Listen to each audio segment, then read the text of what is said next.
Hello everyone, it's Dylan from Yu-Gi-Oh! Everything, and welcome back to another video. So we did this a few days ago where I asked Chatbot GPT, or ChatGPT, whatever the heck it is, to rank their best Yu-Gi-Oh! Duels and their worst Yu-Gi-Oh! Duels, and the results were interesting. While a few of the duels I would say are some of the best in Yu-Gi-Oh!, we also got some really weird results.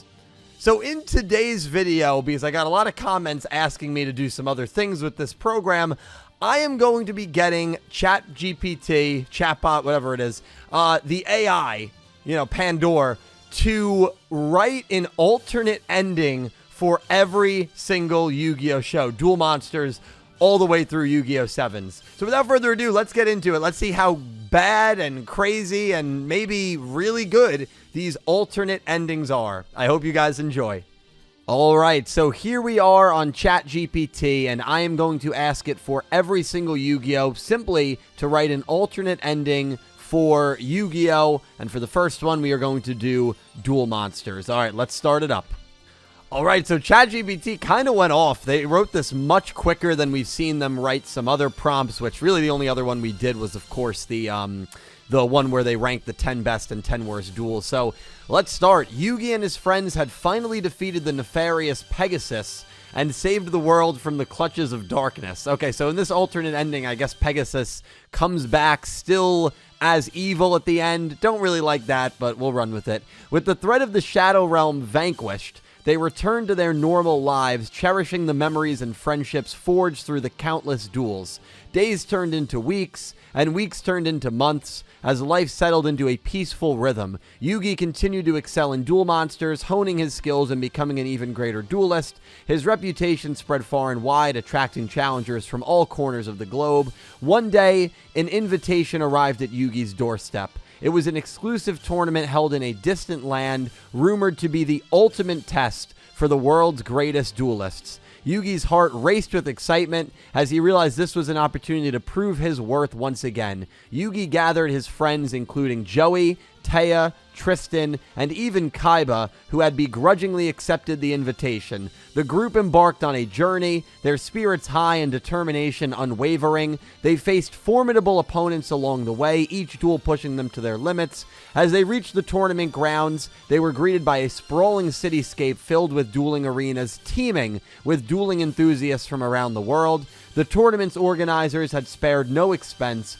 creating an extravagant spectacle to celebrate the game they loved. Yugi's matches were intense and captivating the crowds with his signature strategies and unwavering spirit. One by one, his opponents fell before him, but there was one challenger who stood above the rest, Kaiba. In the final match, Yugi faced off against his longtime rival. The duel was fierce, filled with twists and turns, as both duelists pushed each other to their limits. The crowd watched in awe as the two legendary duelists showcased their skills. Their every move met with thunderous applause. Finally, in a climactic showdown, Yugi managed to summon his most powerful monster, the mighty Dark Magician. Its towering presence filled the arena with awe and admiration. With a final stroke of brilliance, Yugi launched a devastating attack, shattering Kaiba's defenses and claiming victory. As the crowd erupted in cheers, Yugi extended his hand to Kaiba, a gesture of respect and friendship. Kaiba, with a rare smile on his face,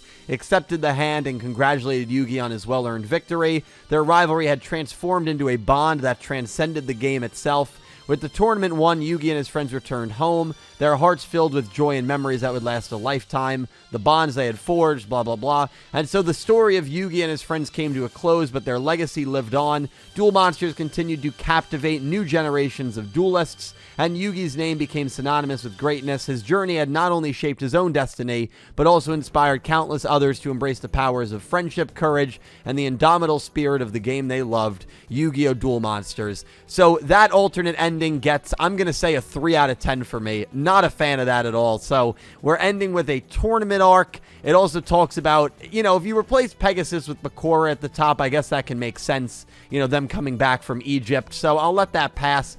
And I give it a 3 because it would have been cool to see a Yugi Kaiba duel, but this doesn't talk about the Pharaoh passing on to the afterlife, which was the whole point of the end of Yu-Gi-Oh! Duel Monsters. So, yeah, this alternate ending gets a 3 out of 10. Would not have been a fan of this at all. All right, we're going to do Yu-Gi-Oh! GX next. All right, this one looks kind of interesting because it actually has a character that was, I think, made up by ChatGPT, so pretty interesting. Jaden Yuki stood at the pinnacle of the Duel Academy, having overcome countless challenges and adversaries throughout his journey. He had proven himself as an exceptional duelist and a true embodiment of the spirit of Duel Monsters, but there was one final test awaiting Jaden, one that would push him beyond his limits and redefine his destiny. Deep within the depths of Duel Academy, a forbidden chamber was rumored to hold the power to reshape the world of dueling itself.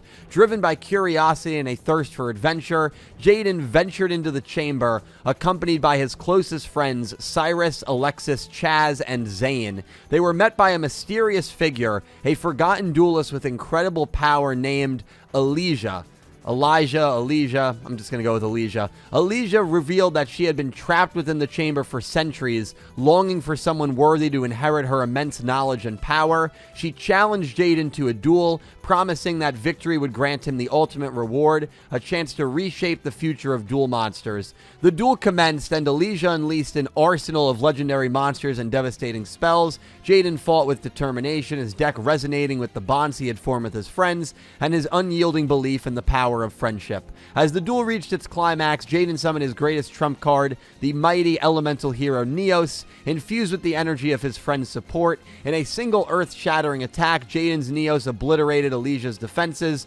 declaring victory and changing the course of the duel. But instead of claiming the power to reshape the world of dueling, Jaden made a different choice. He approached Elijah, extending a hand in friendship, and offered her a chance to be free from her eternal confinement. Touched by Jaden's compassion, Elijah accepted, realizing that her power could be used for a greater purpose, to bring joy and unity to the world of Duel Monsters. Together, Jaden and Elijah emerged from the chamber, their newfound alliance a beacon of hope for all duelists. With Elijah's ancient knowledge and Jaden's indomitable spirit, they dedicated themselves to spreading the value of friendship, fairness, and creativity throughout the dueling community. Duel Academy transformed under their guidance, becoming a place where dueling wasn't solely about competition, but also about personal growth and discovery. New generations of duelists flocked to the Academy, drawn by the allure of a harmonious and inclusive dueling environment. Jaden's friends became pillars of the reimagined Duel Academy, each contributing their unique talents and perspectives to foster a new era of dueling enlightenment. Together, they inspired countless duelists to forge their paths, to embrace their own destinies, and to find the true power within their hearts. And so, Jaden Yuki's journey in GX didn't end with a radical transformation of the game itself, but rather with a transformation of the dueling community. Through his unwavering belief in the power of friendship and willingness to see the good in others, Jaden forever changed the landscape of Duel Monsters, leaving behind a legacy that would be celebrated for generations to come.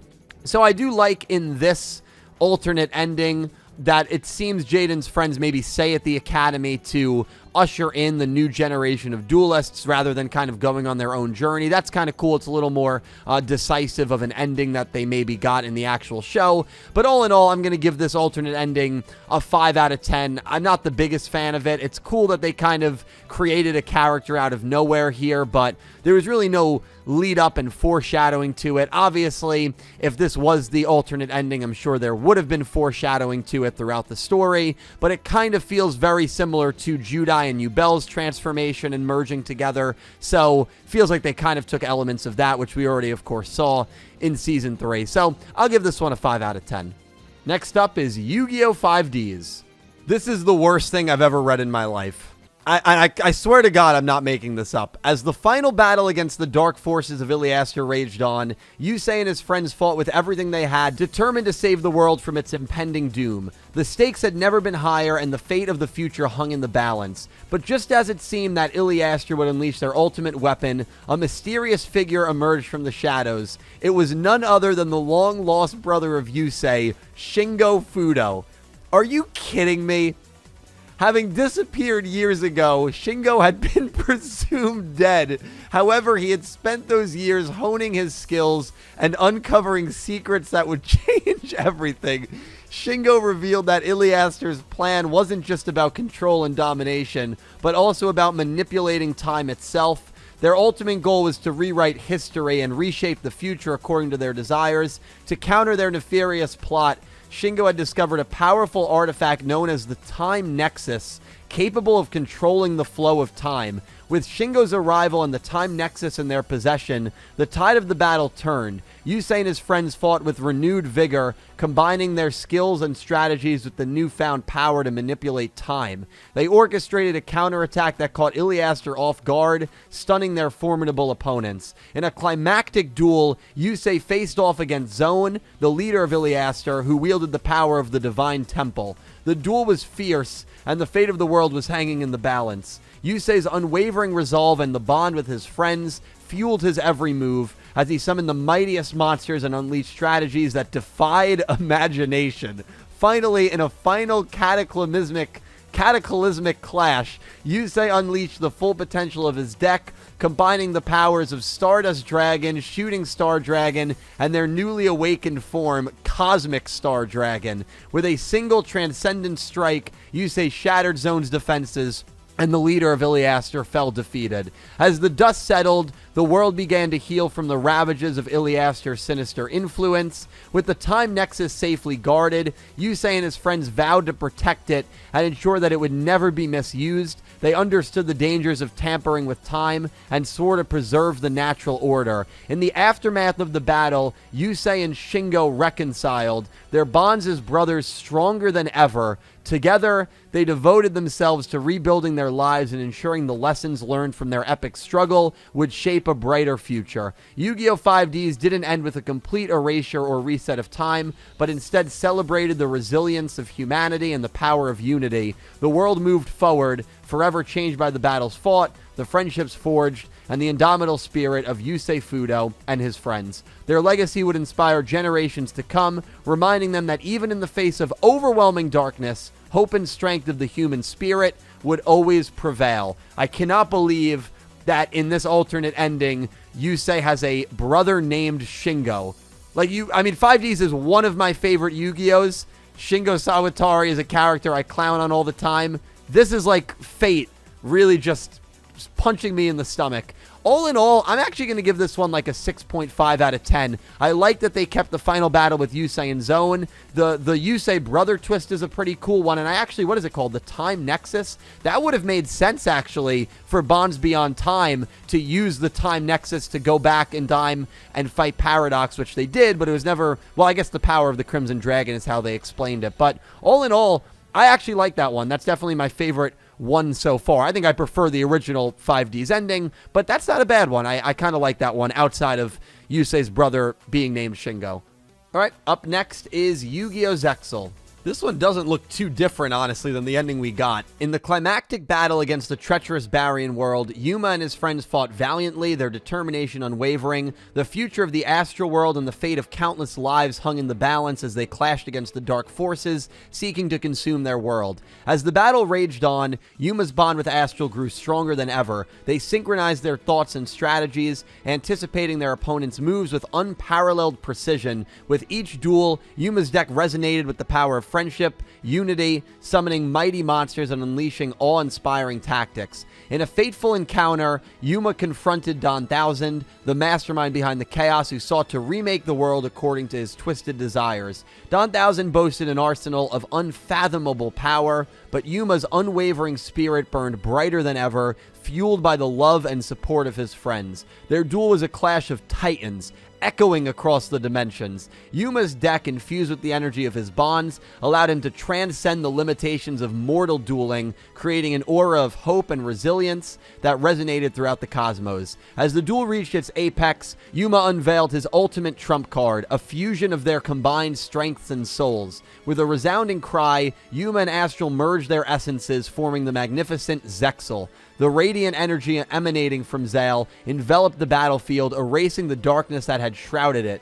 In a single decisive strike, Zale unleashed an unimaginable power, shattering Don Thousand's ambitions and liberating the Barian world from its malevolent influence. The astral and human realms were finally united, their shared destiny intertwined forever. With the threat vanquished, peace returned to the world, and Yuma and his friends celebrated their victory. They knew their journey was far from over, as new challenges and adventures awaited them, but they faced the future with hearts brimming with hope and knowledge that their bond would carry them through any obstacle. As time went on, the legacy of Yuma and the power of Zexal spread throughout the dueling community, inspiring a new generation of duelists, the ideals of friendships, blah, blah, blah. And so Yu-Gi-Oh! Zexal concluded not only with the defeat of an ancient evil, but with the triumph of the human spirit. Yuma's journey had not only saved his world, but had touched the hearts of many, reminding them of the power that lies within their own bonds and the limitless possibilities that await when they embrace the true essence of dueling. So I got to tell you, I read this at a glance and then I, just read it in full. It's really not that different, but they erased the Yuma versus Shark duel. They erased the Yuma versus Astral ceremonial duel, and I guess it was just Yuma versus Don Thousand one-on-one, which was not the case because Shark and I guess kind of Kaito was dueling alongside him in that duel. So I'm not a big fan of this. I'd give it a 2 out of 10. I think they erased some of the best duels at the end of Yu-Gi-Oh! Zexal, and it's just not that different for me to even view this as an alternate ending. It feels like a washed-down version of the ending we actually got. So 2 out of 10. This is probably my least favorite so far, honestly. It's really just not that unique. Next up is Yu-Gi-Oh! Arc 5. All right, let's see the alternate ending here. In the final clash against the malevolent Leo Akaba and his malicious plans to merge the dimensions. So in this version of Arc 5, you have to imagine Akaba Leo was a more threatening villain, I would say. Yuya and his comrades fought with unwavering determination. The fate of the entire Yu-Gi-Oh! Arc 5 universe hung in the balance as they dueled against formidable opponents, desperately trying to prevent the cataclysmic convergence of worlds. As the duelists battled fiercely, Yuya's bond with his counterparts grew stronger than ever. They synchronized their strategies, each bringing their unique skills and strengths to the forefront. Yuya's Performapals and his newfound power of pendulum summoning wove a mesmerizing tapestry of unity and harmony, captivating audiences across dimensions. But amidst the chaos, a revelation shook the battlefield. Yuya discovered that Leo Akaba's actions were driven by his desperation to save his daughter, Rei, who had become trapped within the interdimensional vortex. Leo believed that merging the dimensions would somehow reunite him with his lost child. Driven by compassion and the belief that every life held value, Yuya made a daring decision. He challenged Leo to a duel, not for the sake of defeating him, but to bridge the gap between their hearts and find a peaceful solution. Yuya's friends and adversaries alike stood in awe, recognizing the depth of his character and his unwavering determination to bring about unity.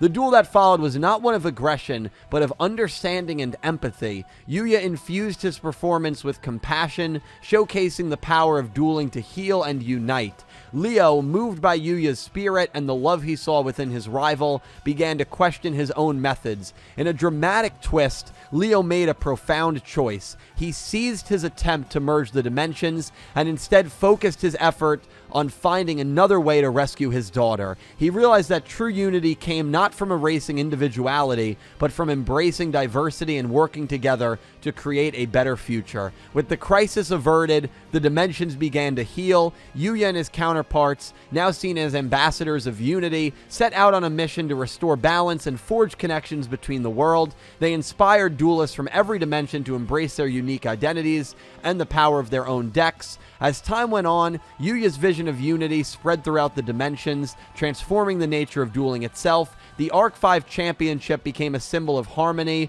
where duelists from all dimensions came together to compete, learn, and celebrate their shared love for the game. And so Arc 5 concluded not with a clash, but with the triumph of understanding and the power of compassion. Yuya's journey had not only saved the dimensions, but had ignited a spark of unity that would continue to burn bright in hearts of duelists for generations to come. So this is an interesting twist, right? No Zark, and Rei Akaba is trapped between the interdimensional vortex, and I'd have to imagine in this version, maybe Yuzu exists, but the other bracelet girls do not exist, and the whole point of Arc 5 is traveling through these dimensions in order to stop a crazy Leo Akaba who ends up pulling the plug on his own plans during this final duel. It's an interesting ending. You know, we all view Leo Akaba as kind of a joke. I'm going to give it a 5 out of 10.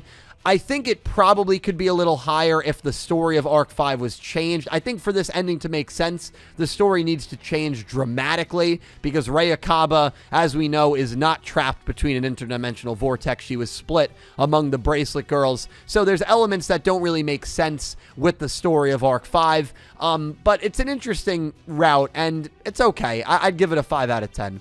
All right, next up, the final Gallop show, Yu-Gi-Oh! VRAINS. Here we go. In the climactic battle between the malicious Ignis organization and its leader, Lightning, Yusaku Fujiki and his allies fought with unwavering resolve. The future of the virtual world and the destiny of humanity itself hung in the balance as they dueled against formidable opponents, seeking to bring an end to the reign of darkness. As the duelists clashed, Yusaku's bond with his allies grew stronger than ever. Their collective determination and unwavering trust in one another fueled their every move. Yusaku's signature Cyburst monsters and his unique Link summoning exemplified the power of innovation and adaptability in the face of adversity. But just when it seemed that all hope was lost, a new force emerged from the depths of the virtual world. It was the forgotten remnants of the long-lost Ignis I, who had been lurking in the shadows, quietly observing the unfolding events. Having witnessed the potential for redemption and growth within humanity,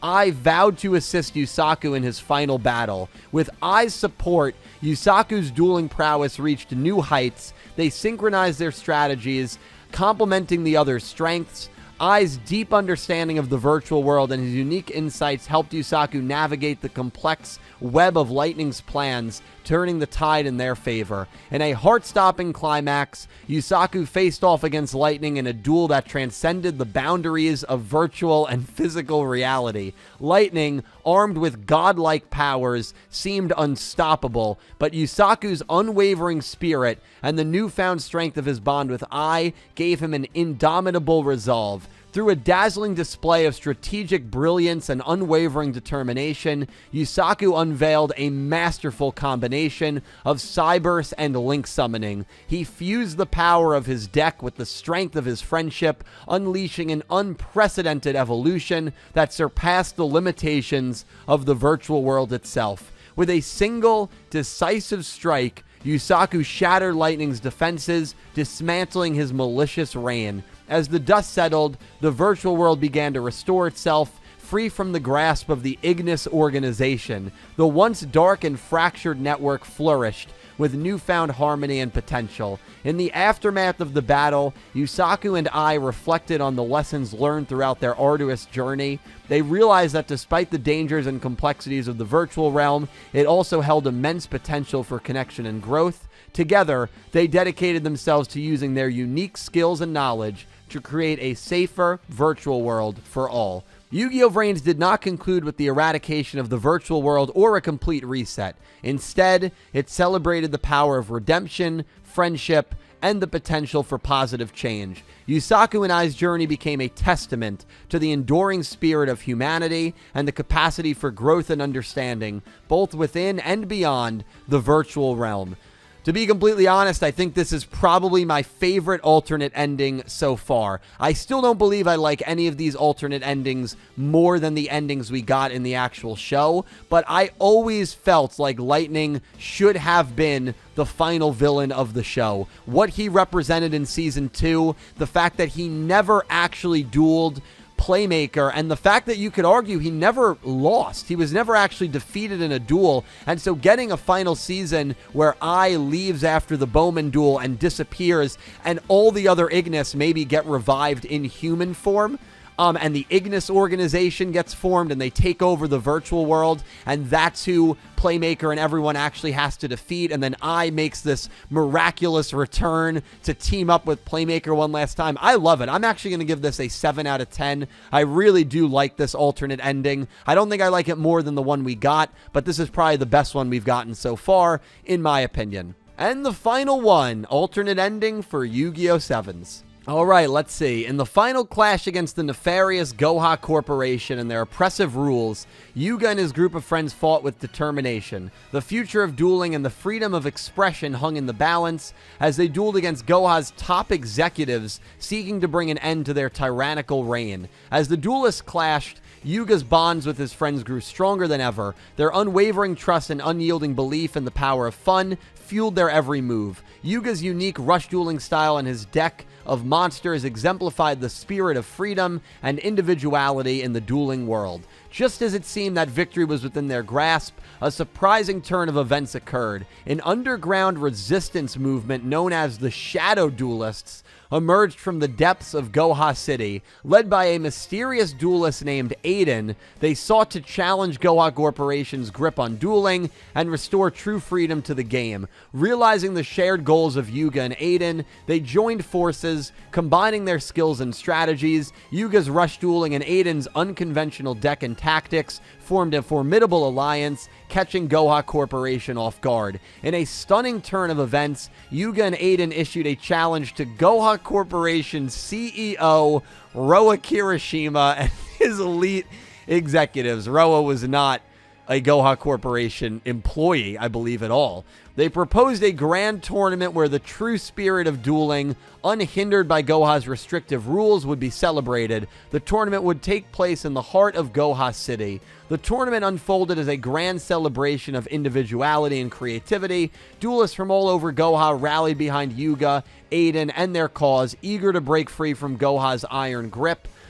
As the tournament reached its climax, Yugioh and Aiden found themselves face-to-face with Roa and his top executives. In a duel that transcended conventional rules and their expectations, Yugioh and Aiden unleashed their most spectacular combos and summoned their most formidable monsters. With a resounding victory, Yugioh and Aiden defeated Roa Kirishima and his executives, shattering the illusion of Goha Corporation's invincibility. The people of Goha City erupted in celebration, reclaiming their freedom and embracing the true spirit of dueling. In the aftermath of the tournament, Goha underwent a transformative change. Inspired by Yugioh and Aiden's vision, the corporation shifted its focus from control to fostering creative and supporting diverse dueling styles. Yugioh and his friends, with the support of the Shadow Duelists and the people of Goha City, established a new dueling academy where fun, creativity, and friendship were at the core of every duel. And so Yu-Gi-Oh! 7's concluded not with the overthrow of Goha Corporation, but with the triumph of fun, creativity, and individuality in the world of dueling. Yugioh's journey not only liberated Goha City, but had ignited a spark of passion and innovation that would continue to burn brightly in the hearts for generations to come. So a lot of those are the core elements of Sevens, breaking free of the really tyrannical grip that Goha has on dueling. And, you know, that's kind of actually what we got about Sevens before it started. But ultimately, there's a lot of issues I have here. Roa Kirishima is not a CEO of Goha. Aiden, Shadow Duelists sound like they could be a pretty interesting group, but I don't know if Shadow Duelists fits the theme of Yu-Gi-Oh! 7's all that much, given that Shadow Duelists were a thing in the earlier Yu-Gi-Ohs. So I'm going to give it a 3 out of 10. Not a big fan of this alternate ending. This feels like similar to what like the first couple of arcs were about, but as for this ending a show, overthrowing Goha, you know, nah, not, and maybe like if it was like the siblings, I could see it, but nah, I'm not a big fan of this just because there's a lot of things that are kind of wrong in it. So guys, that is an AI writing alternate endings for each and every Yu-Gi-Oh! This is going to end up being a long video, but let me know if any of these you actually think you would have preferred versus the normal ending that we got to these shows. I'm actually kind of interested to hear your opinions on that, and let me know of these alternate endings, which one was your favorite. I want to thank all of you guys for watching. Please leave your comments down below. A special thank you to my Platinum tier patrons, Goosey Q and Panther J, and to my Diamond tier patrons, Jesse Wood, Latrell Smith, and Elaine, and to my Egyptian God tier patron, Pink Penguin. Be sure to check out my Patreon for additional channel perks. Thank you to everybody who is a patron or channel member. You guys help me out tremendously. Thank you all so much for watching. Be sure to check out my channel for more Yu-Gi-Oh! Anime content, and I hope you have an amazing day.